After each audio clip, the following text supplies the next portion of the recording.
श्री स्वामी समर्थ. स्वामी महाराज तुमच्या सर्व चांगल्या इच्छा पूर्ण करो ही स्वामींच्या चरणी प्रार्थना करते आणि आजच्या या नवीन व्हिडिओला सुरुवात करते. मार्गशीर्ष महिन्यातील शुक्ल पक्षाच्या षष्ठी तिथीला भगवान शिवाची पूजा केली जाते, ज्यामध्ये भगवान शंकराच्या मार्तंड रूपाची विशेष पूजा केली जाते. तर या आजच्या व्हिडिओमध्ये आपण चंपाषष्ठी कधी आहे, त्याचबरोबर चंपाषष्ठीच्या दिवशी आपल्याला कुत्र्याला ही एक वस्तू खाऊ घालायची आहे, पूजाविधी, त्याचबरोबर तळी कशी भरावी, महत्त्व, त्याचबरोबर अनेक प्रकारच्या गोष्टी या आजच्या व्हिडिओमध्ये आपण जाणून घेणार आहोत. त्यामुळे व्हिडिओ हा स्किप न करता शेवटपर्यंत नक्की पहा. तुम्ही जर चॅनलवरती नवीन असाल तर सबस्क्राईब करा आणि असेच माहितीपूर्ण नवनवीन व्हिडिओ पाहण्यासाठी बेल आयकॉनलाही प्रेस करा, म्हणजे जेव्हा कधी तुम्ही नवीन व्हिडिओ मी अपलोड करेल त्याचं नोटिफिकेशन तुम्हाला मिळेल आणि तुम्ही एक पण व्हिडिओ मिस करणार नाही. त्याचबरोबर कमेंटमध्ये येळकोट येळकोट जय मल्हार लिहायला अजिबात विसरू नका, जेणेकरून खंडोबाची तुमच्या घरावरती, कुटुंबावरती अगदी भरभरून अशी कृपा होईल. मार्गशीर्ष महिन्यातील शुक्ल पक्षातील षष्ठी तिथी चंपाषष्ठी म्हणून ओळखली जाते. हे व्रत भगवान शिव आणि माता पार्वती आणि देव खंडोबा यांचे पुत्र भगवान कार्तिकेय यांना समर्पित आहे. खंडोबा, मार्तंड भैरव आणि मल्हार यासारख्या इतर नावानेही ओळखले जातात. हे भगवान शंकराचे एक दुसरे रूप मानले जाते. मार्गशीर्ष महिन्यातील शुक्ल पक्षाच्या षष्ठी तिथीला भगवान शिवाची पूजा केल्यामुळे मार्तंड भैरवाची विशेष कृपा ही आपल्यावरती राहत असते. जेजुरी येथील खंडोबा मंदिरात हा उत्सव मोठ्या थाटामाटात आयोजित केला जातो. या निमित्ताने खंडोबा देवाला हळद, फळे, भाजीपाला अर्पण केला जातो. येथे जत्राही भरवली जाते. मार्गशीर्ष शुद्ध पंचमी तिथीला सांजेला घरातील व्यक्तींच्या दुप्पट संख्येमध्ये बाजरीचे नागदिवे आणि देवमुटके पुरणाचे 5 दिवे करून शुद्ध तुपाच्या वातीने प्रज्वलित करून देवाला ओवाळावे. शक्य नसल्यास तेलाने वाती प्रज्वलित कराव्या आणि औक्षण करावे. मार्गशीर्ष शुद्ध षष्ठी चंपाषष्ठी देवघरातील सर्व देवांना पंचामृत अभिषेक घालावा. चाफ्याची फुले देवाला अर्पण करावी. घटावर फुलाची माळ लावावी. दिवा प्रज्वलित करून देवाला ओवाळावे. पुरणाचा नैवेद्य, त्यासोबतच बाजरीची भाकरी, वांग्याची भरीत, कांदा, दही, भात, लिंबू, गाजर इत्यादीचा नैवेद्य दाखवावा. चंपाषष्ठीला तळी भरणे हा कुटुंबातील कुळाचा कुलाचार असतो. त्यामुळे घरोघरी तळी उचलतात. तामणामध्ये भांडारा पसरून त्यावर 5 विड्याची पाने, सुपारी, खोबऱ्याचे तुकडे आणि मधोमध भंडारा, खोबरे, वाटी ठेवावी. 5 मुले किंवा पुरुषांना बोलवून घट उचलावा.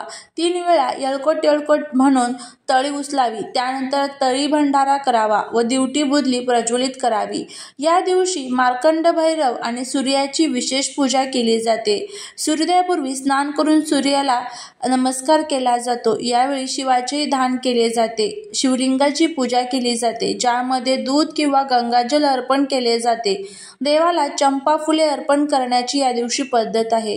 या दिवशी जमिनीवर झोपण्याचेही महत्त्व आहे. असे मानले जाते की या दिवशी केलेली पूजा आणि व्रत पापांचा नाश करते, समस्या दूर करते आणि जीवनात सुख शांती आणते. चंपाषष्ठीशी संबंधित विविध मतप्रवाह अनेक ठिकाणी आपल्याला दिसून येतात. आता 2025 मध्ये हा उत्सव 26 नोव्हेंबर 2025 वार बुधवार या दिवशी साजरा केला जाईल.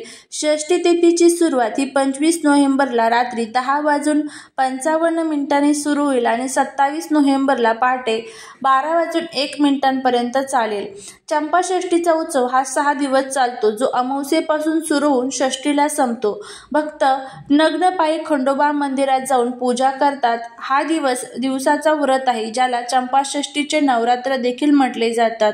भक्त पूर्ण निष्ठेने 6 दिवस उपवास करतात. दररोज सकाळी उठून स्नान करून खंडोबाच्या समोर तेलाचा दिवा, नंददीप लावून आरती केली जाते. या दरम्यान अनेक ठिकाणी खंडोबाला ओम खंडोबा महारुद्राय नमः या मंत्राचा 108 वेळेस जप केला जातो. तुम्हीही या मंत्राचा जप जो आहे तर तो करू शकता किंवा ओम नमः शिवाय यापैकी कोणत्याही मंदिराचा आपण जप करावा. या दिवशी मंदिरामध्ये जाणे शक्य नसेल तर घरातच पूजा करावी. पूजा करण्याचा शुभ मुहूर्त हा 6 ते 10 वाजेपर्यंत किंवा संध्याकाळी 5 ते 7 वाजेपर्यंत असणार आहे. पुराणांनुसार मल्ल आणि मणी हे 2 राक्षस ब्रह्मदेवाकडून अमरतत्वाचे वरदान देवतांनी मिळून पृथ्वीवर आणि देवलोकात विध्वंस माचवत होते आणि देवतांनी प्रार्थना केल्यावर भगवान शिवाने मार्तंड भैरव म्हणजेच खंडोबाचे रूप धारण केले. हळदीने लेपलेल्या सोन्यासारख्या रूपात ते राक्षसांची 6 दिवस लढले आणि षष्टीला मल्लाचा वध झाला. तर मणीने क्षमा मागितली आणि आपला शुभ्र घोडा भेट दिला. मणीने विनंती केली की तो शिवासोबत राहू इच्छितो, म्हणून सर्व खंडोबा मंदिरात मणीची मूर्ती स्थापित केली जाते. हा विजय चांगल्या दृष्टीवर मिळवण्याचा प्रतीक आहे, ज्यामुळे चंपाषष्ठी ही साजरी केली जाते. आता या दिवशी आपल्याला चंपाषष्ठीला कुत्र्याला ही एक वस्तू खाऊ घालायची आहे. पण सर्वांनाच माहितीच असेल की खंडोबाचं जे वाहन आहे किंवा साथीदार हा कुत्रा असतो. लोकपरंपरेनुसार भगवान खंडोबाचे वाहन घोडा असला तरी त्याचा निष्ठावान साथीदार कुत्रा मानला जातो. खंडोबा जिथे जिथे जात होतं तिथे त्याच्यासोबत कुत्राही जात होता असे म्हणतात. म्हणून चंपाषष्ठीच्या दिवशी कुत्रा पाहणे किंवा त्याला काही देणे हे अत्यंत शुभ मानले जाते. कुत्रा हा निष्ठा, संरक्षत्व आणि सतर्कता याचे प्रतीक आहे.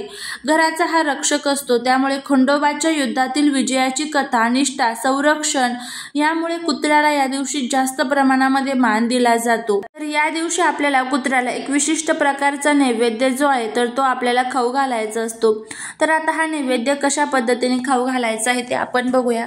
बघा, आपण खूप कष्ट करतो, मेहनत करतो, पण तरीही आपल्या कष्टाचं, मेहनतीचं फळ आपल्याला मिळत नाही. अनेक प्रकारची लोक जे आहेत तर ते आपल्याला त्रास देतात. मुलांच्या अनेक प्रकारच्या संकट जे आहेत तर ते वाढतात किंवा दारिद्र्य असतं तर ते आपलं संपतच नाही किंवा अनेक प्रकारच्या आपल्या इच्छा असतात तर त्या पूर्ण होत नाही. अशा आपल्या ज्या काही अनेक समस्या आहेत ना, तर त्यासाठी तुम्हाला हा जो उपाय आहे किंवा याला तुम्ही एक सेवा देखील म्हणू शकता. तर ही जी सेवा आहे तर ती तुम्हाला करायची आहे. तुमच्या आजूबाजूला जर संपूर्ण काळ्या कलरचा कुत्रा असेल तर तिथे तुम्ही हा उपाय केला तरी चालेल. पण नसेल काळ्या कलरचा तर जो कोणता कुत्रा असेल तर त्याला तुम्हाला हा पदार्थ जो आहे तर तो खाण्यासाठी द्यायचा आहे.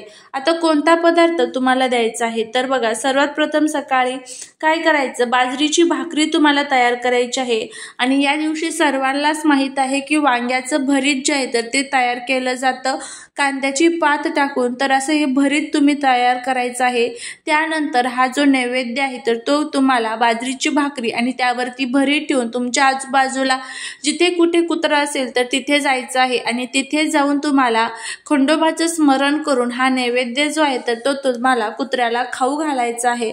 आणि त्यानंतर आपल्याला कुत्र्याला जर शक्य असेल तर थोडंसं पाणी सुद्धा तुम्ही पिण्यासाठी देऊ शकता. नसेल शक्य तर काही हरकत नाही. आता नाही तुम्हाला या दिवशी भरीत तयार करणं शक्य तर मग तुम्ही गहू किंवा ज्वारीची भाकरी तयार केली, वर त्याच्यावरती थोडंसं तूप लावलं, ते जरी तुम्ही कुत्र्याला खायला दिलं ते सुद्धा कुत्र्याला अत्यंत प्रिय असतं आणि धार्मिकदृष्ट्या शुभ देखील मानलं जातं. हा देखील नैवेद्य तुम्ही कुत्र्याला जो आहे तर तो खाऊ घालू शकता. याने सुद्धा आपल्या जीवनातील राहू, केतू, शनी जे आहे तर ते पूर्णपणे शांत होतात. घरामध्ये एक सकारात्मक ऊर्जा तयार होत असते. असा हा प्रभावी उपाय बुधवारी चंपाषष्ठीच्या दिवशी आवर्जून करायला विसरू नका. आणि बघा, आपल्या जीवनामध्ये किती छान तुम्हाला प्रभावी याचे फायदे जे आहेत ते बघायला मिळेल. झालेली सेवा ही महाराजांच्या चरणी रुजू करते. जर तुम्हाला हा व्हिडिओ आवडला असेल तर लाईक, शेअर आणि सबस्क्राईब करायला विसरू नका. भेटूया पुढच्या एका छानशा नवीन व्हिडिओत एका नवीन माहितीसोबत. श्री स्वामी समर्थ.